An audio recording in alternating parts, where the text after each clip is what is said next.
ঢাকা ১৭ আসনের জামায়াতের প্রার্থী ডাক্তার এস এম খালিদুজ্জামানের ক্যান্টনমেন্টে গানম্যান নিয়ে প্রবেশের চেষ্টার একটি ভিডিও ভাইরাল হয়েছে সামাজিক যোগাযোগ মাধ্যমে। এ নিয়ে মঙ্গলবার ৩রা ফেব্রুয়ারি তার ফেসবুকে ওই সময়ে ঘটে যাওয়া ঘটনার ব্যাখ্যা দিয়েছেন খালিদুজ্জামান। সেখানে ক্ষমাও চেয়েছেন তিনি। খালিদুজ্জামান বলেন, ক্যান্টনমেন্ট এলাকায় প্রবেশকে কেন্দ্র করে বাংলাদেশের গর্ব ও অহংকার সার্বভৌমত্বের অতন্ত্র প্রহরী সেনাবাহিনীর দায়িত্বরত সদস্যদের সঙ্গে একটি অনাকাঙ্ক্ষিত পরিস্থিতির সৃষ্টি হয়, যা থেকে মিশ্র প্রতিক্রিয়ার জন্ম নেয়।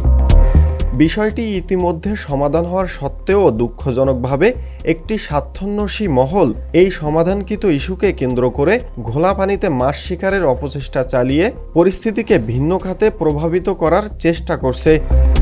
যাই হোক, উক্ত ঘটনার বিষয়ে আমি দুঃখ প্রকাশ করছি। এদিকে ফেসবুকে ভাইরাল ভিডিওতে দেখা যায় গানম্যান সহ কয়েকজনের সঙ্গে নিয়ে খালিদুজ্জামান ক্যান্টনমেন্টে প্রবেশের চেষ্টা করলে সেখানে দায়িত্বরত সেনাবাহিনী তাকে আটকে দেন। তখন তাদের মধ্যে কথা কাটাকাটি হয়। এক সেনা সদস্য বলেন, আমি তো আপনাকে যেতে নিষেধ করিনি, আপনাকে বলছি আপনি শুধু যান, কিন্তু আমাদের ক্যান্টনমেন্টে গান নিয়ে অস্ত্র নিয়ে ঢোকা নিষেধ।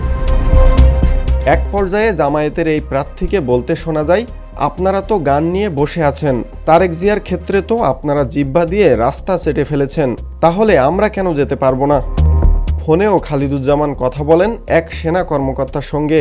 সেখান থেকেও কোনো নির্দেশনা না পেয়ে তিনি গাড়িতে উঠে চলে যান।